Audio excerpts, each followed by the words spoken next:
Anda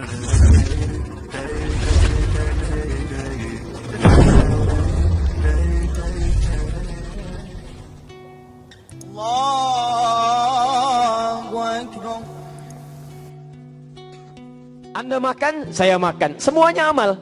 Tapi amal itu bisa sekaligus berubah jadi pundi-pundi pahala, yang dengan pundi-pundi itu akan dibawa naik bekalnya kepada Allah saat kembali ke akhirat nanti.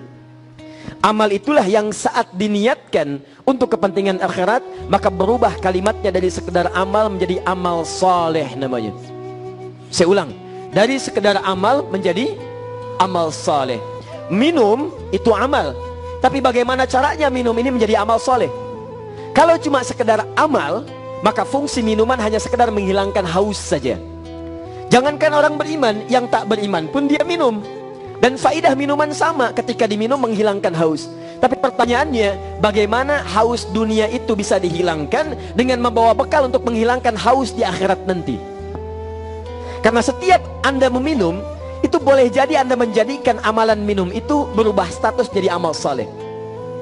Anda yang bekerja, itu amal. Tapi bagaimana pekerjaan itu berubah status menjadi amal saleh?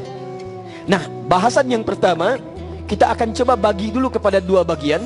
Satu, memahami tentang apa yang disebut dengan amal yang saat ini dikerjakan membawa investasi sampai ke akhirat kita. Jangan-jangan selama ini, maaf, Anda, saya, kita beraktivitas, tapi setiap yang kita kerjakan itu tidak membawa nilai akhiratnya. Maka oleh Al-Quran, orang yang beraktivitas dalam aktivitas hariannya tidak menjadi amal soleh, maka disebut oleh Quran sebagai manusia yang rugi. Bahkan turun satu surah untuk menyebutkan kerugiannya. Surah ke-103 disebut dengan Al-Asr. Wal-Asr.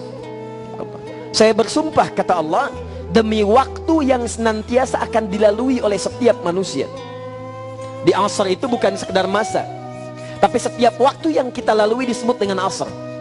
Al-waqtu alladhi yu'asiruna fahuwa asrun, kata orang Arab. Setiap waktu yang kita lalui sekarang asar, nanti asar, setiap detiknya disebut dengan asar. Nah, kalau Anda melalui waktu ini dengan beraktivitas, maka nama yang dilekatkan oleh Al-Quran kepada kita disebut dengan insan namanya. 65 kali disebutkan dalam Al-Quran. Tidak disebutkan dengan insan kecuali menunjuk pada manusia dengan semua aktivitas yang dikerjakan. Sekarang lihat ayatnya. Wal as innal insana lafi. Saya bersumpah, kata Allah, demi modal waktu yang saya berikan pada setiap manusia untuk beraktivitas. Saya berulang kali sampaikan di beberapa tempat. Di Batu Sangkar saya sampaikan, di Bukit Tinggi saya sampaikan, bahwa manusia umumnya disebut dengan 5 nama dalam Al-Quran. Jadi hati-hati kalau baca Al-Quran, seringkali diterjemahkan dengan makna yang sama, padahal katanya berbeda. Perhatikan, nama pertama Bashar disebutkan 35 kali dalam Al-Quran. Qul innama ana basyarum mithlukum. Nama kedua ins dipasangkan dengan jin, disebutkan 18 kali dalam Al-Quran pasangan ini. Ya ma'syaral jinni wal wa ma khalaqtul jinna wal.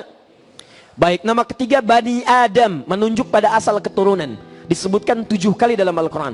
Surah ke-7 ayat 31 misal, ya Bani Adam khudhu zinatakum 'inda kulli masjid. Nama keempat An-Nas, Nas, disebutkan 241 kali dalam Al-Quran. Bahkan menjadi nama surah paling favorit bagi Anda semua. Surah ke-114, Qul a'udzu birabbin. Nama yang kelima Insan. Nah, insan ini yang disebutkan 65 kali dalam Al-Quran, tidak pernah disebutkan kecuali menunjuk nama manusia yang mengaitkan dengan aktivitas hariannya. Dibeda, kalau disebut Bashar menunjuk pada nafsu, kalau disebut ins menunjuk pada asal kelembutan, kalau disebut nas menunjuk pada sifat sosial, kalau disebut Bani Adam menunjuk pada asal mula keturunan semua dari Adam. Di sepanjang ada manusia, kalau ditelusuri pasti ujungnya akan kembali kepada Nabi Adam alaihissalam. Ini tidak benar kalau ada orang mengatakan manusia berasal dari monyet. Katakan pada orang itu, kalau Anda ingin dari monyet silahkan, tapi jangan ngajak-ngajak kami. Di sebuah manusia bersumber dari Adam alaihissalam. Ya, karena itu sering saya tegaskan dalam setiap kesempatan, ciri mukjizat Nabi Muhammad sallallahu alaihi wasallam, pertama kali saat terlahir ke bumi, maka diberikan oleh Allah mukjizat pertamanya, ditegaskan sebagai keturunan Bani Adam, Nabi Adam alaihissalam, yang saat lahir ayahnya telah wafat, tapi nasabnya tersambung sampai ke Adam alaihissalam. Itu diantara ciri mukjizatnya. Anda lahir, bapak ada, keturunan belum tentu diurut sampai ke Adam. Walaupun benar anak cucu Adam. Nabi Muhammad lahir, bapak tidak ada, tapi nasabnya jelas sampai ke Adam alaihissalam. Muhammad bin Abdullah bin Abdul Muttalib bin Hashim bin Abdul Manaf bin Qusay bin Murrah bin Kilab bin Ka'ab bin Ghalib bin Fihr bin Malik bin Nadar bin Kinana bin Khuzaimah bin Mudrika bin Ilyas bin Nizar bin Mudar bin Ma'ad bin Adnan bin Addi bin Adri bin Muqawwam bin Nahur bin Tarikh bin Ya'rub bin Yasjub bin Nabit bin Ismail alaihissalam bin Ibrahim alaihissalam bin Azar atau bin Nahur bin Abir bin Kinan bin Arfakhshad bin Sam bin Nuh alaihissalam bin Mikhlail bin Matushana bin Kinan bin Anwas bin Tis bin Adam alaihissalam. Itu Nabi. Nabi, Rasul dibedakan dengan manusia biasa. Makanya kalau ada orang mengaku Nabi, tanya, coba sebutkan nasabu sampai ke Adam. Atau Muhammad sallallahu alaihi wasallam. Nah, kalau disebutkan insan, maka ini menunjuk nama manusia dengan segala aktivitas dari bangun tidur sampai tidur lagi. Kata Allah, ada orang beraktivitas, aktivitas dalam bahasa Arab disebut dengan amal. Ada orang beramal tapi rugi. Oh, rugi. Ruginya bukan rugi dunia. Kalau rugi dunia bisa dicari esok. Anda berniaga hari ini, saya berikan modal 24 juta. Balik-balik cuma 20 juta. Rugi tidak? Rugi. Kerugian hari ini, besok bisa ditebus kembali. Anda kerja keras dapat 30 juta. Ketutup yang sekarang. Tapi kalau Anda rugi dalam urusan akhirat, bagaimana bisa kembali? Maka dari itu kata Allah, ada orang saya berikan modal waktu sehari 24 jam untuk beraktivitas, tapi dia rugi bukan urusan dunianya, tapi pekerjaan dunianya tidak melahirkan bekal untuk akhiratnya. Pekerjaan dunia yang menjadikan bekal untuk akhirat, itu yang disebut dengan amal soleh namanya. Karena itu ayatnya teruskan ketika Allah menyebutkan innal insana lafi khus, dikeluarkan orang rugi dari sini menggunakan illa, harful istitsna, kecuali illal ladzina amanu wa bukan sekedar amal, wa amilus salihat, yaitu orang-orang yang dengan imannya mengerjakan aktivitas sehingga menjadi aktivitas itu amal soleh untuk bekal pulangnya. Ini poin pentingnya. Dimohon maaf ibu dan bapak seluruhnya, ayah bunda seluruhnya, lihat baik-baik, fokus ya. Setiap akan beraktivitas, tolong pastikan aktivitas kita itu jadi amal soleh. Makan, amal soleh. Minum, amal soleh. Bangun tidur, amal soleh. Bagaimana caranya? Gampang. Silahkan cek. Cuma ada di Islam, saya tegaskan sekali lagi, cuma ada di Islam yang setiap awal perbuatannya itu akan selalu diiringi dengan doa. Doa. Dan doa itulah yang saat diucapkan, dilafadzkan, itu bukan sekedar kalimat formalitas mengantarkan beraktivitas, tapi setiap diucapkan doa akan menjadikan perbuatan berubah menjadi amal soleh. Silahkan Anda cek, dari bangun tidur sampai tidur lagi, cuma di Islam yang ada doanya. Saya tanya pada Anda, bangun tidur ada doanya? Ada. Makan ada doanya? Minum ada doanya? Bahkan urusan ke toilet ada doanya. Silahkan cek di tempat lain, Anda sulit menemukan itu. Islam ada. Bahkan masuk keluar toilet, masuk keluar masjid bisa beda. Masuk masjid kaki apa? Masuk kaki kanan. Baik, keluar dari toilet kaki apa? Kanan. Masuk toilet kaki apa? Keluar masjid kaki? Masuk masjid kaki? Masuk toilet kaki? Anda bayangkan, masuk beda, keluar beda, doanya tidak sama. Doa bangun tidur sama dengan doa saat akan tidur? Belum pernah dengar saya bilang. Saya dengar ada orang yang bangun tidur mengucapkan Bismikallahumma ahya wa bismika amut. Tidak sama. Nah, saat Anda mengucapkan doa itu, maka doa itulah teman-teman sekalian yang menjadikan aktivitas berubah jadi amal soleh. Setiap pekerjaan berubah jadi amal soleh, maka perbuatan itu bukan sekedar baik, tapi baik yang mengantarkan pada kemuliaan akhirat. Kebaikan yang mengantarkan pada kemuliaan akhirat itu disebut dalam bahasa Arab dengan hasanah namanya, bahasa Qurannya. Hasanah. Maka Anda selalu berdoa, bagaimana caranya kebaikan dunia kita menjadi hasanah, supaya mendapatkan pundi-pundi pahala akhirat yang dibawa sampai menghadap pada Allah Subhanahu wa taala. Sampai hafal doanya terngiang-ngiang dalam benak kita. Surat Al-Baqarah ayat 201 itu, paling kanan sebelah bawah. Rabbana atina fid dunya hasanah. Apa itu hasanah? Setiap kebaikan yang bernilai pahala di sisi Allah Subhanahu wa taala. Tahu dari mana pahalanya? Baca Quran surah ke-6 Al-An'am ayat ke-160. Man jaa bil hasanati falahu asyru amthaliha. Perhatikan bagaimana urutan-urutannya. Anda beraktivitas disebut dengan amal. Aktivitasnya diinvestasikan akhirat disebut dengan amal saleh. Begitu dikerjakan disebut dengan hasanah. Hasanah itu begitu diterapkan dalam kehidupan dapat poin 10 untuk dibawa ke akhirat. Alhamdulillahilladzi ahyana ba'dama amatana wa ilaihin nusyur. Saat bangun dituliskan 10 pahala akhiratnya. 10 ini cara hitungnya bukan begini, 1, 2, 3, 4, 5, 6 dan seterusnya. Bukan begitu cara menghitungnya. 1 keduanya bisa 500 tahun, 2 ketiganya bisa 500 tahun, 3 keempatnya bisa 500 tahun. Anda saja masuk masjid ini, baru masuk belum mengerjakan apapun, baru masuk di hadis Muslim disebutkan mendapatkan 25 kebaikan, 25 hasanah. Jarak 1 ke 2 500 tahun, 2 ke 3 500 tahun, 3 ke 4 500 tahun. Saya katakan pada diri Anda, kalau Anda tidak meniatkan aktivitas sebagai ibadah, berapa kehilangan pahala setiap hari? Saya tanya nih ya, kalau antum keluar dari masjid ini, kemudian handphonenya tertinggal, balik lagi nggak? Balik lagi. Handphonenya 3315 Nokia. Balik lagi. Sekarang harganya 100.000. Sekarang saya tanya, antum keluar masjid ketinggalan sholat sunnah, balik lagi nggak? Tidak tuh. Tuh lihat. Ada orang tertinggal 100.000, balik lagi diambil. Ada orang ketinggalan sunnah yang pahalanya lebih daripada ini, tidak diambil. Contoh kedua, nanti besok kita umumkanlah di masjid ini, siapa yang subuhan di masjid ini. Subuh jam berapa besok?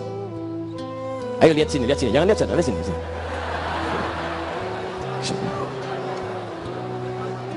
Ciri orang beriman tuh hafal waktu salat. Quran surah keempat ayat 103. Innas salata kanat 'alal mu'minina kitaban mawquta. Bahasa bebasnya orang beriman itu pasti hafal waktu salat. Ayo saya tanya, asar jam berapa? Sini.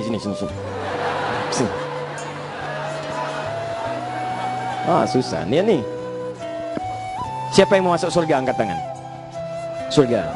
Surga Firdaus bersama Nabi. Dah turunkan. Isya jam berapa nanti malam? Sini. Inilah ciri-cirinya. Mau masuk surga waktu sholat tidak tahu. Baik, subuh jam berapa? 4.47. Ada diumumkan besok jam 4.47 waktu subuh. Yang datang 50 orang duluan, 25 ikhwan, 25 akhwat datang duluan ke masjid ini, masing-masing mendapatkan amplop 50.000 rupiah.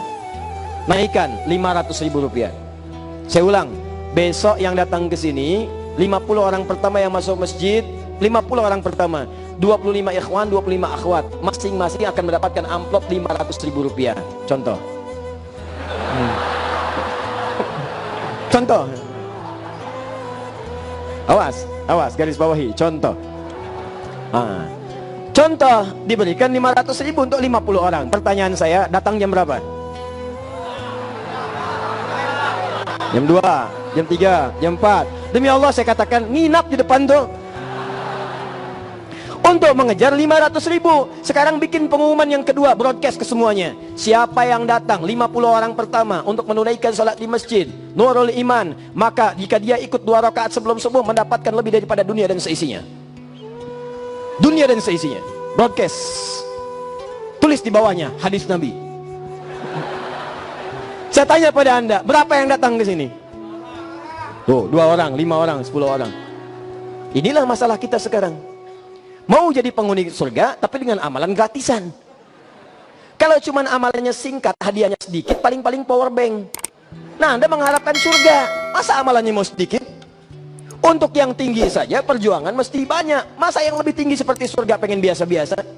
Surga itu tidak pernah terlihat di mata, keindahannya luar biasa. Anda masuk surga yang layani bidadari, jauh dari apa yang Anda saksikan, nggak sama dengan istri Anda. Dibayangkan akan seperti itu, nggak usah dilamunkan. Mau masuk ke lamun ombak, mau kemana-mana nggak akan ketemu Anda, jauh. Ibu masuk kemudian ke surga yang layani pangeran surga, wildanun mukhalladun, nggak pernah dilihat di dunia, nggak pernah terdengar kisahnya. Dibayangkan nggak akan seperti itu. Ibu lihat saya nggak akan sama, jauh. Jadi untuk yang biasa saja perjuangan Anda luar biasa. Kenapa untuk yang tidak biasa Anda tidak bekerja keras untuk itu? Nah, kita kembalikan ke sini. Jangan gantungkan kehidupan Anda hanya dengan 100.000. Kalau cuma itu, power bank lebih tepat. Nah, sini, kembali ke sini. Jadi, perbuatan kalau dikerjakan disebut dengan apa namanya? Amal. Kalau diniatkan kebaikan disebut apa? Amal soleh. Kalau ini dijadikan bekal sebagai bekal akhirat disebut apa? Hasanah. Setiap dikerjakan ciri hasanah gampangnya sertakan dengan doa. Dan doa itu bukan sekedar kalimat formalitas yang disampaikan, tapi juga teman-teman sekalian memberikan langsung investasi akhirat kita pada apa yang kita kerjakan. Nah, Ustadz, kalau saya tidak paham doanya, apa yang saya bacakan?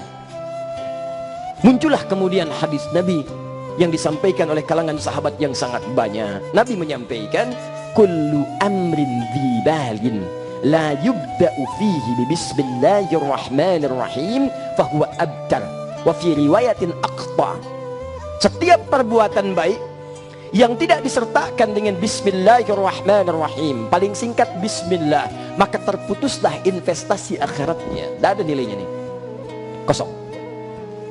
Jadi kalau kita tidak tahu doanya, belum hafal, cukup ucapkan kata Nabi, gampang, sederhana, bismillah. Minum, buka, sebelum minum, bismillah. Duduk, pegang dengan tangan kanan, ambil, bismillah. Makan demikian, bismillah. Berpakaian, sulit doanya belum tahu, bismillah. Begitu Anda ucapkan bismillah, bukan pakaiannya, tapi kalimat itu menuliskan pahala otomatis untuk Anda. Tapi ingat, Nabi menggarisbawahi di awal kalimat, dzibalin, hanya perbuatan baik saja. Yang tak baik, tidak bisa disertakan bismillah. Besok saya mau korupsi aja lah, bismillahirrahmanirrahim. Mudah-mudahan berkurang dikit dosanya. Tidak bisa. Jadi setiap perbuatan baik itu yang digarisbawahi. Nah sekarang yang ingin saya sampaikan, ini perbuatan sepele, tapi yang kecil ini kadang-kadang menjadi berat timbangannya saat di akhirat. Banyak orang tidak melakukannya bukan karena tidak ingin, tapi karena tidak tahu ilmu untuk bisa melakukannya. Dasar pengetahuan yang paling penting. Karena itulah dalam Islam setiap perbuatan dunia saja butuh ilmu. Anda setiap meningkat status keilmuannya, dunianya semakin meningkat yang diraih. Lulus SMA beda dengan lulusan S1. S2 salary beda dengan S1. S3 beda dengan S2. Silahkan cek. Setiap Anda meningkat S1, S2, S3, S yang banyak sampai dengan dingin, itu akan lain cara Anda mendapatkan salarinya.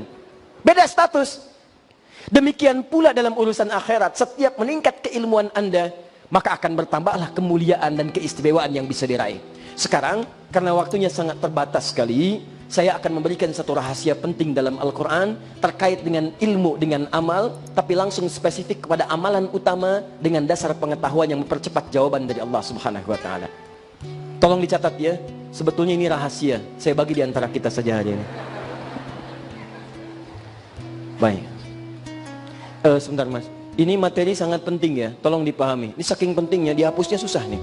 Ya, silakan mas. Tuh. Bismillah. Fokus ini. Ingat, apa yang kita kerjakan disebut apa? Kalau amalan itu baik menurut Allah disebut apa? Amal soleh. Nah sekarang, kalau Anda turunkan jenis-jenis amal soleh, itu banyak dalam Al-Quran. Banyak sekali. Gampang, rumus cepatnya begini. Rumus cepatnya, amal soleh dalam Al-Quran itu seringkali dibuka dengan kalimat iman. Iman. Di setiap menemukan kata iman, setelahnya itu umumnya amal saleh. Misal, wal 'asr innal insana lafi illal ladzina wa 'amilus shalihat. Nah, sekarang setelah kata iman ada amal saleh. Saya tanya, Ustadz, kalau Anda bertanya bagaimana rincian amal saleh itu? Rumusnya gampang. Temukan setiap kata iman dalam Al-Quran, maka amalan setelahnya itu yang disebut amal saleh. Contoh, kata iman pertama Al-Baqarah ayat 3. Alladzina yu'minuna bil ghaib wa yuqimunas shalah. Maka setelah ada kata iman, di sini ada salat. Salat berarti masuk amal saleh. Wa mimma razaqnahum yunfiqun. Infaq berarti bagian dari amal saleh. Awas, hati-hati. Walladzina yu'minuna bima unzila ilaik. Al-Quran berinteraksi dengan Al-Quran adalah bagian dari amal saleh. Al-Quran amal salih. Baik, misal Quran surah kedua ayat 183, ya ayyuhalladzina amanu kutiba alaikumus Siam. Puasa berarti bagian dari amal saleh. Diperintah-perintah dulu.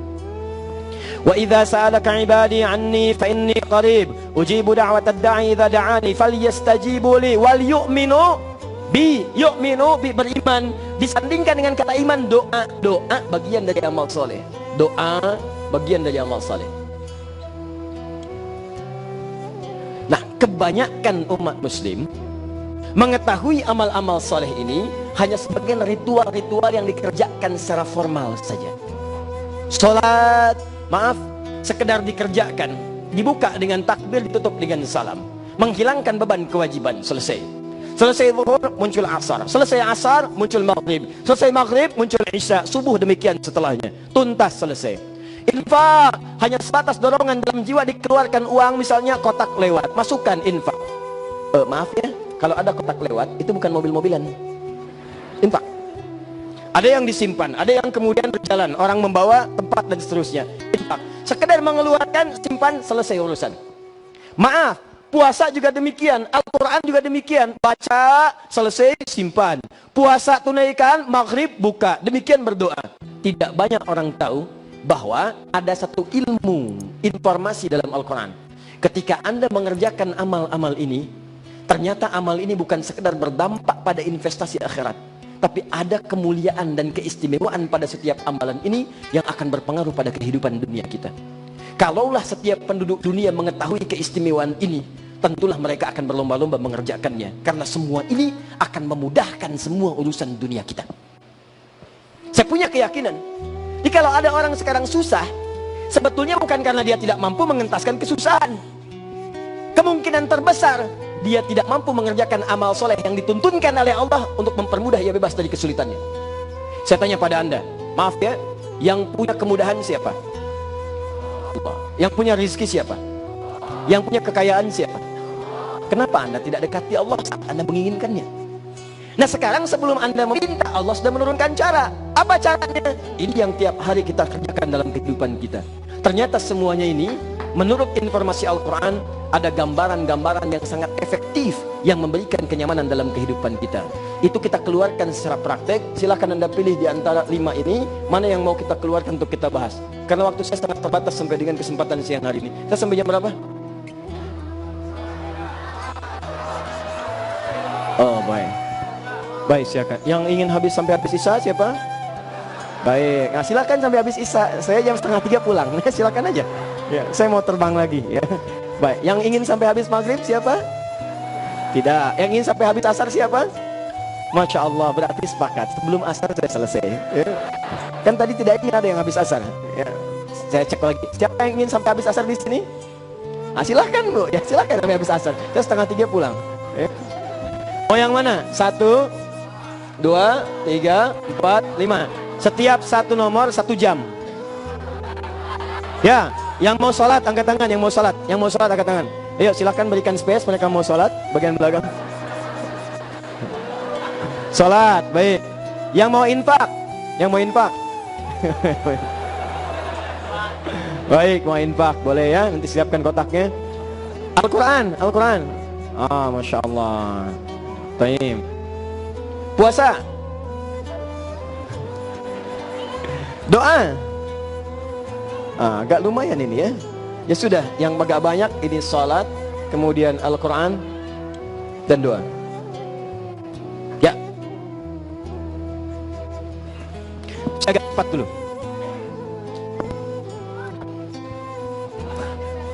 Ya sudah. Ada anak saya ikut di sini. Baik. Kembalikan, fokus ini. 1, kita bahas dengan cepat dulu. Salat. Saya berikan kisi-kisinya dulu. Setelah itu nanti kita pindah kepada yang lain. Kita turunkan dengan detil insya Allah. 1, sholat. Rahasia pertama dalam Al-Quran, orang yang sholatnya benar, ditunaikan dengan baik, ternyata bukan sekedar mencatatkan pahala dan menggugurkan kewajiban. Dia akan dijamin selama hidup di dunia akan mendapatkan 5 keistimewaan yang tidak diberikan pada yang tidak sholat. Atau orang ini sholat tapi sholatnya tanpa ilmu yang dicontohkan oleh Nabi SAW. Karena itu saking pentingnya sholat ini, Nabi sampai mengatakan di dalam Al-Bukhari nomor hadis 651, "Shallu kama ra'aitumuni usalli." Sholatlah kalian, tapi bukan sekedar sholat. Pastikan sholat kalian persis seperti melihat aku. Ini aku contohkan dari awal sampai akhir. Apa pentingnya semua contoh itu? Bukan sekedar benar sholatnya, tapi ternyata dari sholat yang benar itu ada dampak kepada urusan dunia. 5. Apa 5 itu? Cepat. 1. Orang yang sholatnya benar akan dirubah oleh Allah langsung sifat dan sikapnya menjadi perilaku yang baik. Secara singkat, orang yang sholatnya benar pasti jadi orang baik. Dalilnya Quran surah ke-29 ayat ke-45. Utlu ma uhiya ilaika minal kitab. Sebelum salat baca pelajari dulu semua tuntunan salat yang diwahyukan kepada Muhammad dalam Alkitab, Al-Quran. Lihat baik-baik, teruskan ayatnya. Innas salata tanha. Innas salat, perhatikan cara menerjemahkannya. Innas salat, sungguh salat yang dikerjakan dengan benar itu. Ada alif lam. Saya sering katakan dalam setiap kesempatan, alif lam maknanya ma'rifah. Kalau tanpa alif lam namanya nakirah. Nakirah itu umum, general, bebas. Jadi kalau kalimatnya tidak pakai alif lam, inna sholat, berarti sholatnya bebas. Mau cepat-cepat silahkan, mau lambat pilihan, mau khusyuk boleh, mau tidak terserah. Itu sholat namanya. Tapi kalau dengan menggunakan alif lam, itu seperti artikel the dalam bahasa Inggris. Car, di luar banyak. Tapi kalau saya katakan the car, yang ini, bukan yang lain. As-salah dalam Al-Quran umumnya setiap ibadah salat kita yang bermakna ibadah dibuka dengan takbir ditutup dengan salam, itu umumnya menggunakan alif lam dalam kalimatnya. Kalimat salat pertama Al-Baqarah ayat 3, alladzina yu'minuna bil ghaib wa yuqimunas 43 wa aqimus shalah wa atuz zakah. 45 wasta'inu bis sabri was. 153 ya ayyuhalladzina amanu ista'inu bis sabri was. Quran surah 11 ayat 114. Aqimis sholata tarafain nahar wa zulatan minal lail as-shalah. Quran surah 17 ayat 78. Aqimis sholata liduluki syamsi ila ghasaqil lail. Quran surah 29 ayat ke-45. Silakan cek lagi, semuanya sama. Ya innas sholata tanha 'anil fahsya'i wal munkar. Nabi Musa diminta salat, kalimatnya pakai alif lam. Quran surah 20 ayat ke-14. Innani anallahu la ilaha illa ana fa'budni wa aqimis sholata lidzikri. Quran surah 19 ayat 55 perintah kepada Nabi Ismail.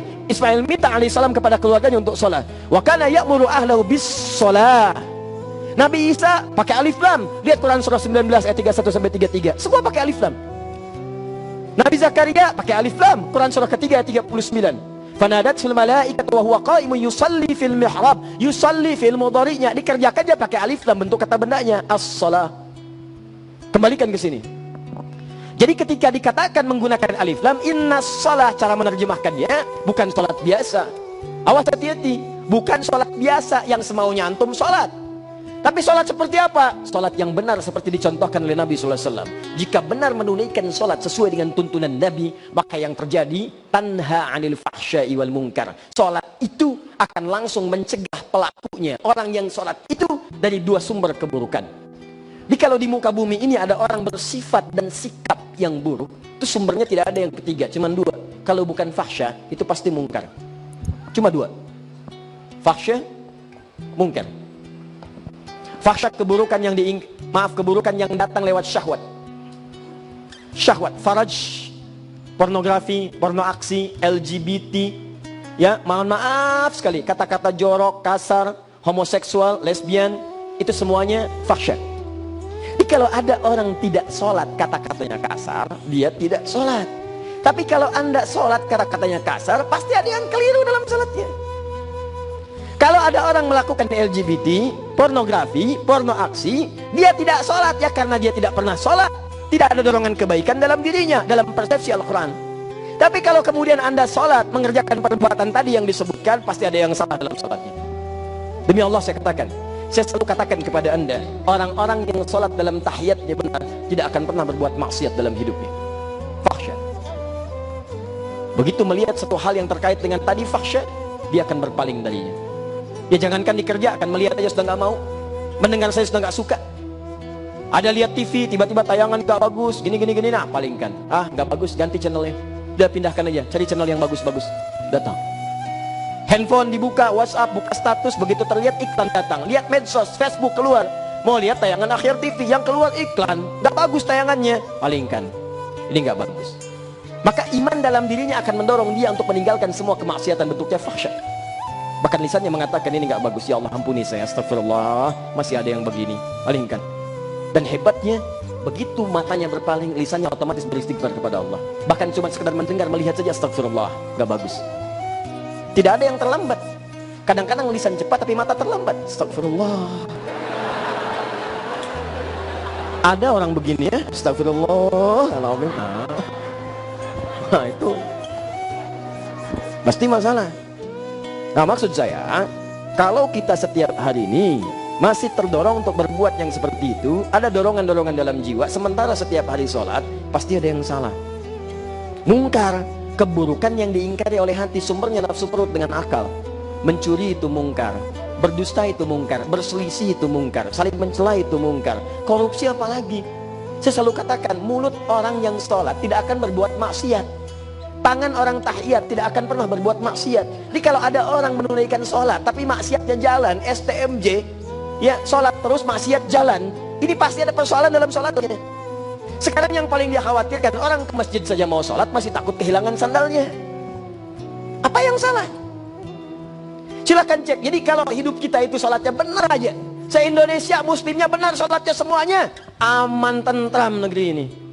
Makanya yang diturunkan oleh Allah pertama kali pada umat jahiliyah itu melalui Nabi Sallallahu Alaihi Wasallam saat usianya 52 tahun, 12 tahun setelah risalah, bukan zakat, bukan puasa, bukan haji, sholat.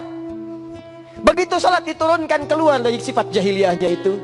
Silahkan cek, turun risalah Nabi, diajarkan sholat. Yang tadinya mencela jadi mencinta, yang tadinya memukul jadi merangkul, yang tadinya nggak kenal jadi kenal bersaudara. Makan perhatiannya luar biasa. Wa yu'thiruna ala anfusihim walau kana bihim khassasah. Nah kita membutuhkan ini. Apalagi saat berjamaah, tidak ada orang datang ke masjid kecuali persoalannya selesai dalam kehidupannya. Orang haus selesai dapat minuman, orang lapar dapat makanan, orang jauh disambut dan dijamu. Kisahnya viral dalam masa kekinian. Datang orang, kata Nabi, siapa yang mau jamu orang ini? Semua angkat tangan. Kami ya Rasulullah. Yang duluan angkat, orang yang mengangkat tangannya tidak diketahui bahwa punya keterbatasan di rumahnya. Dijamu, dia datang ke rumahnya. Sampai di rumah, istrinya diminta untuk menidurkan anak-anaknya. Begitu ditidurkan, kemudian dihidangkan makanan. Lampu dipadamkan, cahaya tidak nampak. Diberikan bagian porsi dia. Yang suami seolah-olah kemudian mendapatkan bagian dari nampannya, seperti ikut makan dan mengobrol bersamanya. Tidak diduga ternyata jatah makannya sebetulnya hanya untuk satu piring saja untuk anaknya, tapi diberikan kepada tamunya. Apa faedahnya? Adalah faedah kemuliaan yang datang dari nilai-nilai kebaikan ini. Kita kehilangan itu. Ada orang kebanjiran, bukan ditolong, di videoin. Telah terjadi kebanjiran pada saat ini. Anda ngapain? Saya pernah kejadian kebanjiran di Bekasi. Wah, yang lain evakuasi, ini mancing pak. Karena ada informasi kolam ikan kebuka keluar karena kebanjiran. Anda bayangkan, ada sesuatu yang keliru. Di mustahil korupsi kalau dia sholat nggak akan pernah dikerjakan. Saya sering katakan, kalau ada orang sholatnya benar, dibawa ke kantor, perilakunya akan benar dan akan dia tunjukkan. Orang sholat tidak akan pernah maksiat. Di kampus nggak akan nyontek. Di kantor tidak akan menerima hal-hal yang buruk, korupsi nggak akan ada. Disogok akan nolak. Masuk ke kantor, duduk dia di mejanya. Begitu duduk, datang orang mengatakan, Pak, proyek bagus nih, tinggal butuh tanda tangan Bapak. Lihat dia, nggak bagus nih, ini melanggar ketentuan. Tapi fee-nya bagus Pak, 500 juta. 500 juta nih, jari orang tahiyat tidak akan pernah berbuat maksiat. Saya malu kepada Allah, tidak akan mungkin saya menukar jari tahiyat dengan 500 juta. Bagaimana pertanggungjawaban saya di hadapan Allah Subhanahu wa taala? Tapi Pak, kata orang itu kalau ditolak naik 5 miliar Pak. Kalau gitu tunggu, saya istikharah dulu. Bisa lah. Itu yang seperti itu. Satu, maksud saya sekarang coba dicek perbuatan kita itu sejalan nggak dengan ibadah kita. Sebetulnya tenang, enak, dan kita membantu. Makanya kalau orang Islam nih, Islam semua di Indonesia, sholatnya bagus, wah kehidupan negara itu aman, tentram, nggak ada hoax. Karena orang mau menuliskan hoax gak enak tuh. Kenapa? Karena dia sholat. Mau bicara yang buruk gak enak. Kenapa? Karena dia sholat. Wah, kerja polisi tuh enak banget, tinggal ngopi, ngeliat ya. Kenapa? Karena semua Islamnya baik. Ini kadang-kadang yang terjadi sebaliknya. Datang ke pengajian aja melanggar lalu lintas. Ya polisi menunaikan tugas, betul tugasnya. Anda pakai motor, lewat, tek, lampu merah dilewati. Ini polisi menunaikan tugas, pelit, berhenti. Kenapa Pak? SIM ada? STNK ada? Tahu ada lampu merah? Tahu. Kenapa dilewat? Saya nggak tahu, ada bapak. Sudah, ini 2. Oh, kemana pengajian Pak? Punya siapa? Ustadz Adi yang dibawa tuh. Sudah. Maksud saya coba cek lagi. Jangan-jangan lebih bagus orang jahiliyah dibandingkan orang sekarang dalam perubahannya. Orang jahiliyah masuk Islam, sholat, berubah dari mencela jadi mencinta. Orang sekarang kenapa sholat dan keluar dari jahiliyah tapi pandai mencela? Bingung saya. Bahkan antar pengajian saling mencela. Ada yang bergibah. Ya Allah, apa yang telah terjadi dalam sholatnya? Ada sesuatu yang harus dievaluasi. 2. Hati-hati nih, baru 1 nih. Poin kedua. Orang yang sholatnya benar. Nah, ini yang paling kita butuhkan. Dijamin langsung oleh Allah akan dimudahkan dalam urusan hidupnya. Diberikan solusi dari setiap problematika yang dialami.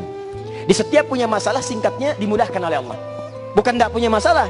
Setiap akan ada masalah, dimudahkan. Sehingga seakan-akan tidak punya masalah. Bahkan masalah sesulit apapun, diberikan langsung jalan keluar yang terbaiknya. Quran surah ke-65 di akhir ayat kedua, di awal ayat ketiga. Wa may yattaqillaha yaj'al lahu makhraja wa yarzuqhu min haitsu la. Lihat, siapa yang meningkatkan takwanya, rumus cepat. Siapa yang meningkatkan takwanya kepada Allah, takwa, maka persamaannya kami akan mudahkan semua jalan hidupnya, diberikan solusi. Yaj'al lahu makhraja. Di setiap ada masalah, ringan. Bukan tidak punya masalah, tapi masalah diringankan oleh Allah. Bahkan ada orang yang saat punya masalah malah gembira. Itu ada di Quran surah kedua ayat 155. Walanabluwannakum bisyai'in minal khauf, ada yang khawatir, wal ju', lapar, wa naqsim minal amwal, harta berkurang, wal anfus, sakit sampai meninggal, wa thamarat, proyek diambil alih oleh orang lain, tapi yang paling hebat, wa basyiris sabirin, berikan kabar gembira pada orang sabar. Ada orang yang saat dapat masalah malah gembira. Siapa orang ini? Di antara cirinya ini, dia orang takwa. Kalau Anda punya masalah nggak pernah tuntas, di kantor Anda champion, jadi juara, hebat, tapi di rumah masalah nggak pernah selesai. Atau sebaliknya, di rumah biasa-biasa, di kantor susah. Padahal Anda ini nggak kurang pendidikan, dorongan juga kuat, tenaga hebat. Apa yang kurang? Yang kurang mungkin takwa. Kalau Anda tanyakan, Ustadz, bagaimana cara saya meningkatkan takwa supaya mudah tadi rezekinya, datang solusi untuk setiap kehidupannya. Maka takwa disebutkan setidaknya 115 kali dalam Al-Quran, derivasinya. Kalimat takwa pertama dalam Quran disandingkan dengan sholat. Ayatnya bahkan nomornya sama, 2 dengan 3 di surah yang kedua. Dzalikal kitabu la hudal lil. Siapa mutakin orang takwa itu? Ayat ketiganya. Alladzina yu'minuna bil ghaib wa yuqimunas shalah. Makanya silakan cek semua bacaan dalam sholat kita, kalau dibaca dengan benar, sesungguhnya itu bacaan-bacaan meminta kepada Allah kemudahan dalam hidup. Saya tidak usah ambil contoh yang tinggi-tinggi lah, yang rendah aja saat kita duduk di antara 2 sujud. Bukankah kita meminta banyak permintaan? Rabbil war. Tuh, teruskan 7-8 permintaan. Warzuqni, minta rizki, warhamni, minta disayang, wajburni, minta dilindungi. Kalau benar sholatnya sehari 5 waktu 17 rakaat, kemanapun beraktivitas dilindungi oleh Allah. Kemanapun mencari rezeki didatangkan. Ini kenapa kita bacakan tiap hari tapi rezeki sulit datang, masalah terus datang, perlindungan tidak ada. Apa yang salah? Barangkali persoalannya cara menunaikan sholat yang belum sempurna. 3, saya agak cepat. Orang yang sholatnya benar itu cenderung lebih tenang keadaan jiwanya. Tenang, gak banyak gelisah. Dalilnya Quran surah ke-13 ayat ke-28 ditafsir dengan Quran surah ke-20 ayat ke-14. Quran surah 13 ayat ke-28. Ala bi dzikrillahi tatma'innul.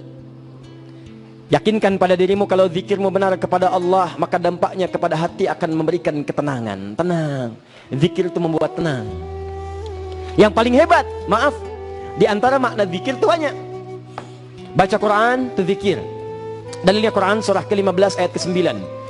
Al-Quran disebut dengan zikir. Inna nahnu nazzalna dzikra wa inna lahu lahafizun. Kami yang telah turunkan Al-Quran sebagai zikir. Makanya akhwat muslimat yang baik, ikhwan, Kalau antum sedang gelisah, daripada mengeluh bikin status yang tidak jelas, kenapa antum gak buka mushaf, ambil wudhu, baca Quran? Itu jaminan dari Allah. Begitu anda baca Al-Quran, minimal sekalipun solusi belum datang, hati anda tenang. Gak percaya silahkan, yakinkan pada diri anda, Allah gak pernah berdusta. Innallaha la yukhliful mi'ad. Allah tidak akan mungkin mengingkari janjinya. Buka mushaf, dibandingkan mengeluh, buka mushaf, wudhu, buka, baca Qurannya. Begitu dibaca, baca. Sekalipun solusi belum datang, hati anda tenang. Daripada bikin status yang gak jelas. Kau tidak seperti yang aku kira. Tuh lihat. Sudah bikin capek aja. Menghafal Quran itu zikir. Makanya penghafal Quran itu bawaannya lebih tenang. Jadi kalau ada penghafal Quran bawaannya terlanjur banyak gelisah, sikapnya nggak bagus, ada yang salah dalam hafalannya. Karena penghafal Quran saat menghafal, proses hafalannya disebut dengan zikir. 4 kali disebutkan di Quran surah 54 itu. Ayat 17, ayat 22, ayat 32, ayat 40. Walaqad yassarnal Qur'ana lidzikri, bukan lil hifzi, lidzikri. Fahal mim muddakir. Jadi saat anda mengulang-ulang hafalan, qul huwallahu ahad, qul a'udzu birabbin nas, alif lam mim dan seterusnya, itu anda sedang berzikir di hadapan Allah Subhanahu wa taala. Berdoa itu zikir. Quran surah ke-7 ayat 205. Ketika anda bermohon kepada Allah, kalimatnya dengan zikir. Wadhkur rabbaka fi nafsika tadarruan wa khifatan wa dunal jahri minal qaul. Wadhkur, silakan berzikir dalam dirimu, minta sama Allah dengan khusyuk, dengan merendah penuh harap. Mintakan segala hal yang kau butuhkan. Ketika anda bermohon, disebut permohonannya dengan zikir. Makanya orang-orang yang berdoa cenderung lebih tenang hatinya. Besok anak mau ujian, ibunya yang kemudian bangun di pertengahan malam, ibu yang doa. Bukankah setelah berdoa ada ketenangan dalam jiwa? Besok antum akan ikut lamaran pekerjaan, begitu disiapkan malam-malam tahajud, bukankah saat berdoa kepada Allah hati lebih tenang? Jadi sebetulnya kalau anda sedang gelisah, pilihannya banyak dalam Al-Quran. Baca Quran, silahkan. Zikir, berdoa, silahkan. Menghafal Quran, silahkan. Menyebut nama Allah, itu zikir. Sebut Al-Asmaul Husna, zikir. Dari mana dalilnya? Buka Quran surah kedua Al-Baqarah ayat 152, paling kanan sebelah bawah. Fadhkuruni adzkurkum. Sebut namaku, aku pun akan menyebutmu. Bagaimana menyebut nama Allah? Baca Quran surah ke-17 ayat 111 misalnya. Qulid Allah awid ar-Rahman ayyamma tad'u falahul asmaul husna. Ayo, boleh sebut nama Allah, ya Allah, ya Allah, ya Rahman. Atau minta sesuai dengan nama kebutuhan yang diberikan oleh Allah kepada anda. Kalau sedang ingin solusi, mintakan ya Al-Fattah. Kalau rizki ya Razzaq. Kalau banyak masalah ya Sabar. Kalau minta perlindungan ya Malik ya Jabbar. Minta, boleh, itu zikir. Dan yang paling hebat, ada satu amalan yang mengumpulkan semua jenis zikir ini. Semua dikumpulkan. Amalan itu disebut dengan sholat namanya. Karena saat anda sedang sholat, anda mengumpulkan semua jenis zikir ini. Bukankah saat sholat anda baca Al-Quran? Bukankah saat sholat anda berdoa? Bukankah saat sholat anda istighfar? Istighfar itu bagian dari zikir. Dalilnya Quran surah ke-4 ayat 103. Fa idza qadaytumus sholata fadhkurullah. Maka jika anda telah tuntas mengerjakan sholat, segera berzikir kepada Allah. Pasca sholat, assalamualaikum, assalamualaikum, zikir. Apa zikirnya? Hadis Muslim nomor hadis 591. Dimulai dengan istighfar. Astaghfirullah, astaghfirullah, astaghfirullah. Allahumma antas salam wa minkas salam tabarakta ya dzal jalali wal ikram. Nomor hadis 593. La ilaha illallah lahu la syarika lah, lahul mulku wa lahul hamdu wa huwa ala kulli syai'in qadir, dan seterusnya zikir. Jadi begitu anda selesai menunaikan sholat, anda berzikir astagfirullah, itu bagian dari zikir kepada Allah. Dalam sholat anda sebutkan subhanakallahumma bihamdika Allahumma gfirli rabbi gfirli warhamni wajburni, zikir. Semua dalam sholat itu dikumpulkan semua jenis zikir. Jadi kalau orang baca Quran aja tenang, berdoa aja tenang, bagaimana jika semua ini dikumpulkan dalam satu amalan? Makanya jika ada orang yang sholat masih tetap tidak tenang dalam dirinya, maka patut dipertanyakan bagaimana cara sholat yang ia tunaikan dalam hidupnya. 4. Orang yang sholatnya benar, saya agak cepat, itu berpeluang cepat dikabulkan doanya. Ini saya akan langsung lompat kepada yang ini untuk memberikan kunci cepat dalam memahami isyarat Al-Quran. Lihat sini, doa. Saya masuk sini. Faedah yang keempat, saya sambungkan ke sini. Orang yang sholatnya benar, maka akan berpeluang cepat dikabulkan doanya. Bahkan seketika saat meminta, sekalipun belum selesai dia dalam sholatnya. Ada 2 cara untuk mempercepat doa dikabulkan. Ada 2 cara. Boleh pinjam penghapus? Biar saya saja, biar antum nanti fokus menyimak, dan saya tahu mana yang harus dihapus ya. Dari sini. Fokus ya. Setelah ini berikan kesimpulan. Ya. Saya pulang. Jazakallah khair. Fokus. Ada dua cara. Satu, cara pertama ada di Quran, surah kedua, contohnya ayat 186. Quran surah kedua ayat 186, paling kiri sebelah bawah. Yang kedua, ada di Quran surah ke-51 ayat 24 sampai 30. Paling kanan sebelah bawah. Yad-Dzariyat. Dua rumus ini sangat penting kita dapatkan dan kita amalkan jika doa Anda ingin dipercepat ijabahnya oleh Allah Subhanahu wa taala. Dan di antara dua ini ada yang terkait dengan salat. Ya, rumus pertama. Quran surah kedua ayat 186. Wa idza sa'alaka 'ibadi 'anni fa inni qarib. Sampai sini dulu. Muhammad sallallahu alaihi wasallam, jika ada di antara hambaku bertanya kepadamu untuk mendekat kepadaku, mencari-cari aku, maka katakan padanya, jangan lelah mencariku, aku dekat. Ini memberikan harapan. Contohnya gampangnya begini cara memahaminya. Anda sudah kumpul di sini, Ustadz Adi belum datang. Tanya panitia, mana Ustadz Adi? Belum jelas nih. Ada yang kedua, mana Ustadz Adi? Sudah dekat. Mana yang paling menenangkan? Satu atau dua? Dua. Ada orang bertanya, aku ingin mencari Allah. Gak usah dicari, Allah itu sudah dekat. Memberikan harapan kepada yang mencarinya. Tapi pertanyaannya, kalau seseorang ingin mendekat mencari Allah, motifnya apa? Cuman dua motif orang mendekat kepada Allah. Satu, bertobat dari dosa. Yang kedua, ingin minta sesuatu dengan doa. Silahkan cek. Umumnya orang mendekat kepada Allah, pada umumnya kalau nggak berdoa, dia bertobat dari dosa. Kalau yang lainnya kewajiban semata yang dikerjakan dalam kehidupan. Makanya sebelum Anda kemudian mengatakan motifnya, Allah sudah menurunkan kalimatnya. Perhatikan kalimat yang paling indah. Kalau orang datang kemudian bertobat, itu jarang-jarang. Berdoa lebih sering. Makanya kalimat doa dimunculkan sebelum tobat. Tobat nanti di Quran surah 39 ayat ke-53-nya. Tahan sini. Lihat sini. Ujibu da'watad da'i idza da'an. Jika ada orang mencariku mendekat, paling motifnya ingin meminta kepadaku, jangan khawatir, aku dekat, tidak usah dicari, dan aku langsung akan memberikan jawaban, bukan harapan. Tidak ada PHP dalam pandangan Allah Subhanahu wa taala. Ya, tahu PHP? Pemberi harapan palsu. Nah, masuk sini. Ujibu da'watad da'i idza da'ani. Aku akan menjawab setiap doa yang disampaikan oleh hambaku kepadaku. Kalimatnya menggunakan fi'il mudhari. Ujibu. Dalam bahasa Inggris dia punya tiga arti: present, continuous, dan future. Present, sekarang kau berdoa, aku kabulkan. Continuous, kapanpun kau berdoa terus, aku kabulkan. Future, nanti kau berdoa, aku kabulkan. Jadi sifat doa itu tidak ada yang tidak dijawab. Sifat doa itu ketika diminta, itu akan dikabulkan.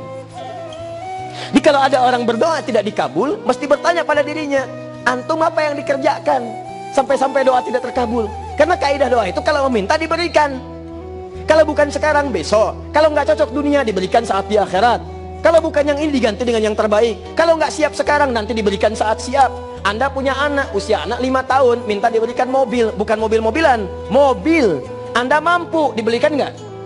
Tidak, saat usia dia 25 tahun, 35 tahun baru Anda berikan. Demikian Anda memohon kepada Allah, minta sesuatu. Karena Anda belum siap menerima, nanti saat siap Allah berikan, dikabul. Anak Anda sakit, kata dokter jangan makan apel, makan jeruk yang bagus. Dia minta apel, mama apel, Anda berikan jeruk. Mah, kok jeruk sih? Ini jeruk rasa apel. Anda kasih misalnya. Itu yang paling bagus. Sama Anda minta kepada Allah, ya Allah tolong jadikan saya masuk ITB.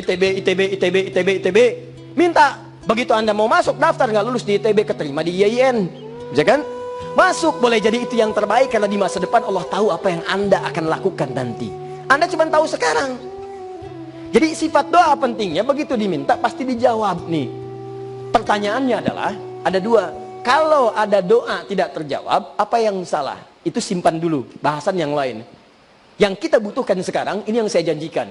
Bagaimana caranya mempercepat doa itu dijawab? Saat minta, seketika dikabulkan. Nah, teorinya, lanjutkan ayatnya. Falyastajibuli. Ini poinnya. Kalau ingin cepat dijawab, maka cepat juga jawab seruan saya. Adil kan? Adil ya? Bukankah doa itu seruan? Ya Allah, saya mohon, saya mohon, saya mohon, saya mohon. Saya minta, saya minta, saya minta, saya minta. Anda menyuruh Allah. Oh, kamu ingin cepat dikabulkan? Maka kalau ingin cepat dikabulkan, cepat pula jawab seruan saya. Baik, saya ingin tanyakan kepada Anda. Seruan Allah yang paling sering disampaikan kepada kita, apa namanya? Adzan. Adzan itu pemanggil apa? Salat. Di saat Anda mau salat, sebetulnya Allah nggak butuh salatnya. Nggak butuh.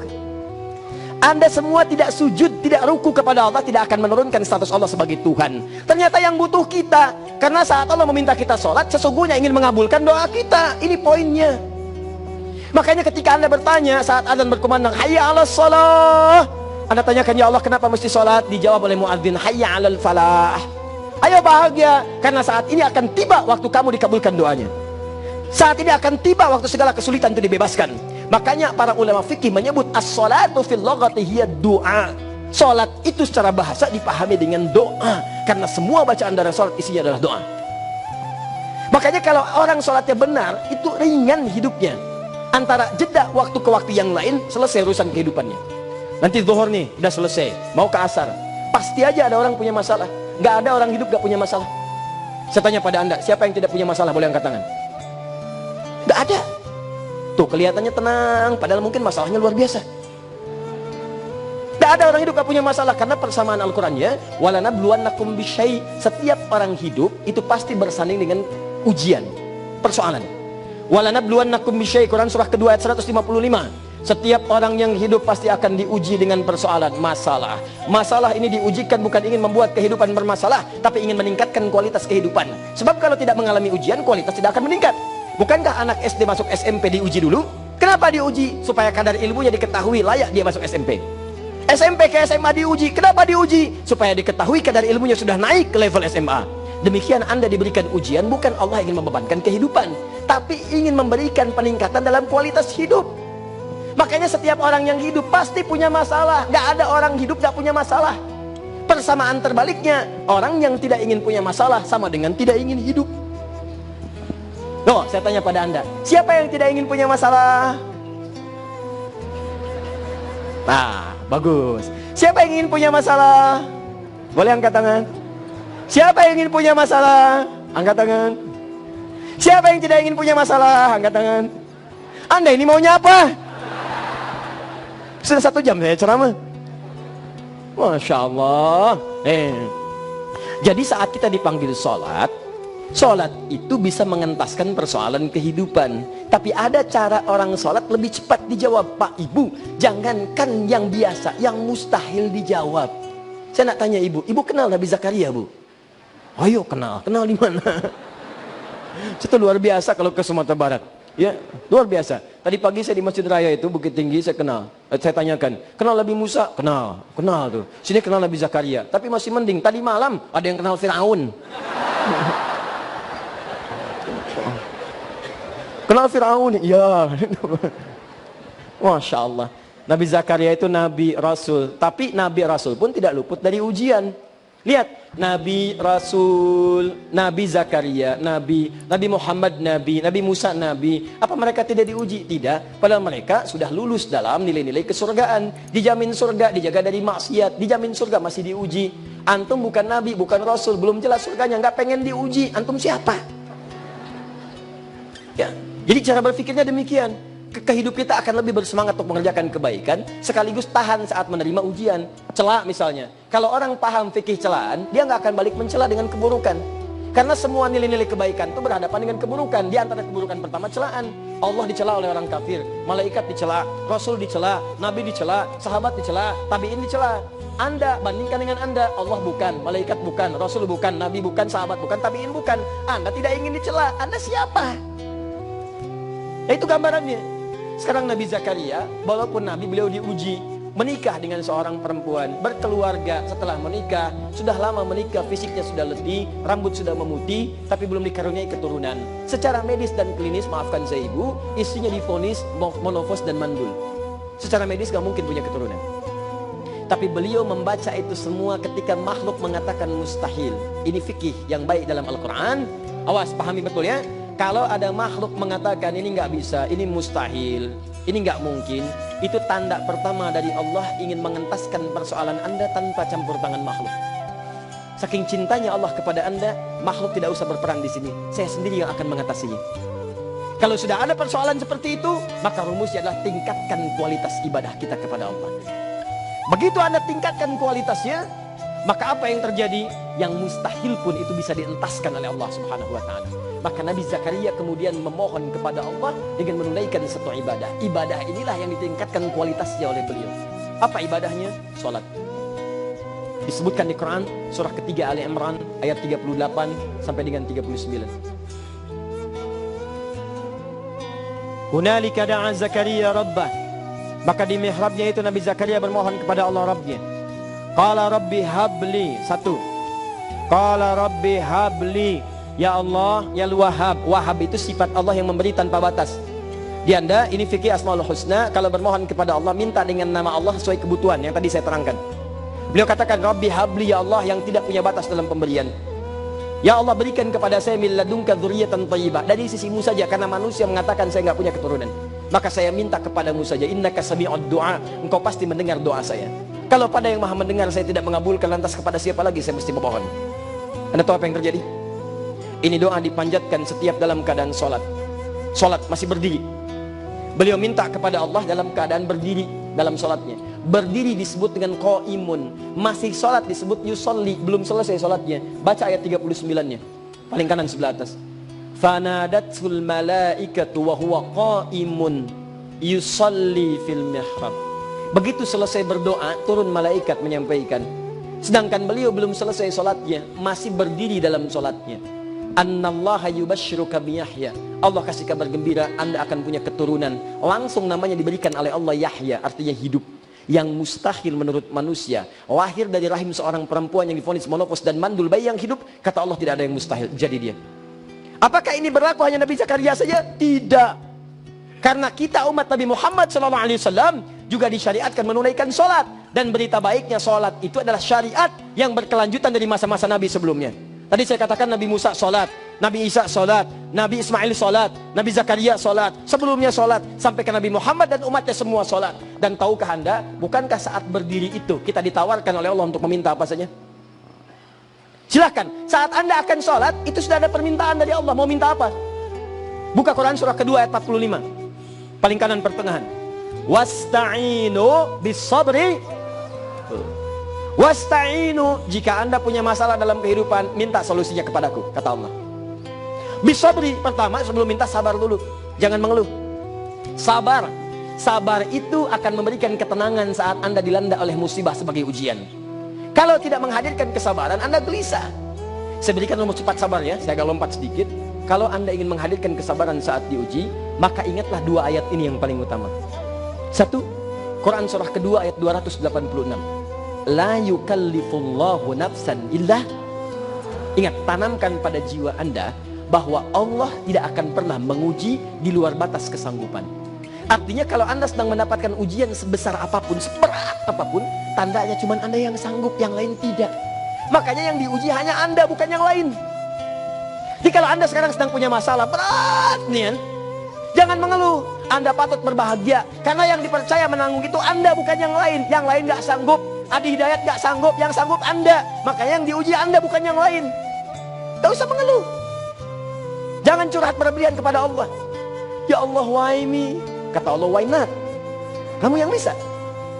Kedua, ingat baik-baik. Setiap kesulitan yang hadir akan selalu dipasangkan dengan kemudahan yang sederhana. Simple. Inna ma'al usri. Setiap ada kesulitan, selalu ada solusinya. Cara gampangnya, gini cara gampangnya. Setiap ada masalah, katakan pada diri Anda, pasti bisa, pasti bisa, pasti selesai, pasti selesai. Itu memberikan harapan kepada kita untuk mempercepat masalah selesai. Itu bahasa Quran. Cuman yang pakai orang luar, orang Jepang sekarang yang praktekkan. Bahkan dalam permainan mereka katakan, dulu ada benteng Takeshi permainan. Ya kan? Begitu mau menaklukkan benteng Takeshi, kamu bisa, kamu bisa, kamu bisa. Tuh, mereka yang pakai. Saya jarang nonton yang begitu, cuman pernah ngelihat itu sekali. Ya. Dulu ada Dragon Ball, saya pernah ngelihat sekali. Itu yang nulis Sasuke Watanabe, itu kan. Son Goku ketemu dengan Piccolo, Kamehameha, macam-macam itu pernah saya lihat. Ya. Satya Baja Hitam, RX Bio, RX Robo berubah ya kan, pedang matahari, tendangan maut dan sebagainya, itu pernah saya tahu. Kitaro Minami ada itu dulu lewat saja, nonton jarang, kecil tuh, yang pakai orang lain. Kenapa anda praktekkan? Begitu ada masalah pasti selesai, insya Allah selesai, tidak usah mengeluh, saya sanggup insya Allah, Allah percaya, alhamdulillah. Tapi kapan itu selesai? Setelah anda terima itu, wassalah, tunaikan sholat. Perhatikan, saat Allah janjikan meminta, wasta'inu, punya masalah minta pada saya, bisa bersabar, wassalah, tunaikan sholat. Ketika anda sholat, anda memohon kepada Allah, ya Allah, engkau katakan wasta'inu bisabri wassalah, kalau punya masalah minta kepadamu lewat sholat. Setelah saya sabar, sekarang saya minta, maka turun jawaban dalam keadaan berdiri. Setelah anda baca Malik Yaumiddin, apa yang anda bacakan?